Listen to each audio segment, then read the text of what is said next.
Hello guys! Every evening I do this work to compute the remits of my vendors. Ba, naka-English ako ngayon ah.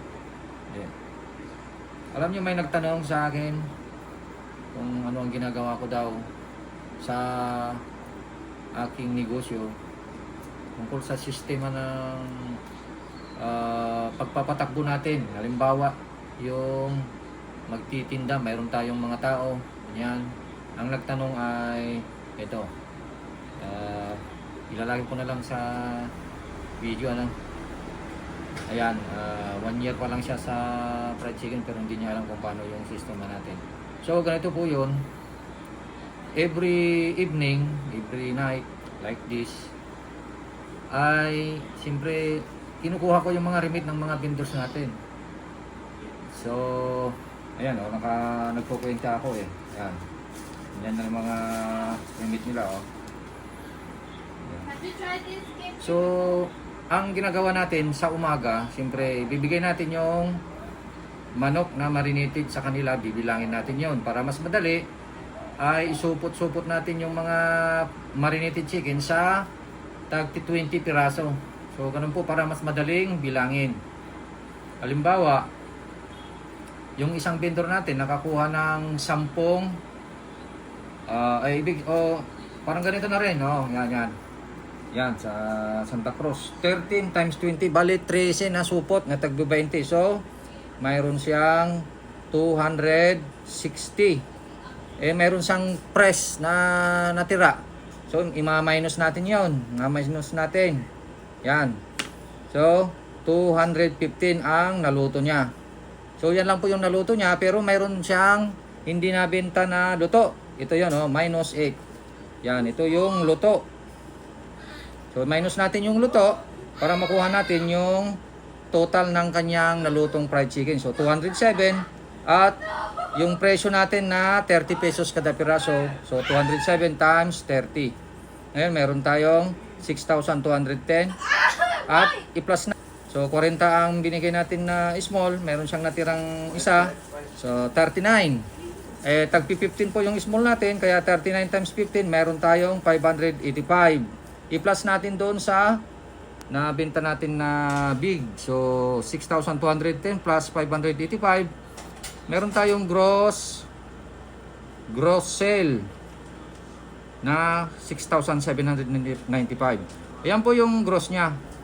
So, hindi siya nakakuha ng quota.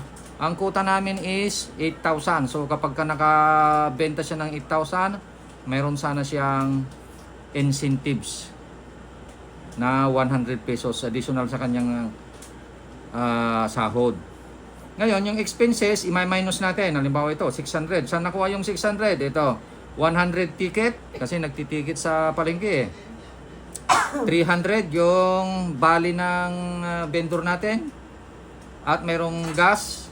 Kasi merong service kasi na tricycle eh. Bali, 600 lahat ang expenses. Kaya, ima-minus natin yung 600 from the gross total. So, 6,795 minus 600 equals 6,195. Yan yung net remit niya. Pero, meron siyang 400 na panukli. So, bago lumabas ng umaga para magtinda, binibigyan ko sila ng 400 na panukli, barya. So, i-plus natin yan. Plus natin para makuha natin yung total remit. Ayan, 6,195 plus 400 equals, ito, 6,595. Yan, sana ang i-remit niya. Kaya lang, ito yung pera niya, ito, cash. 6,528 lang yung cash niya, kaya meron siyang short na 67. Itong short na ito ay ikakaltas sa kanyang sahod. Ayan. So, ganyan po yung sistema natin, mga kalakay. Aware naman sila na kapag may short ay ikakaltas sa kanila. Kaya, bilang empleyado ay dapat sumunod sa tuntunin ng pinapasukan mo. Alam mo sa amin talagang ikinakaltas namin yung short sa sahod. Kaya mag-ingat. Anyway, yung pinapasahod natin, yung pampasahod natin dito sa probinsya ay sumusunod tayo sa labor minimum wage na pasahod sa mga trabahador, mga kalakay. So, hanggang dyan yung ating maibabahagi. Sana ay nakakuha kayo ng idea, mga kalakay.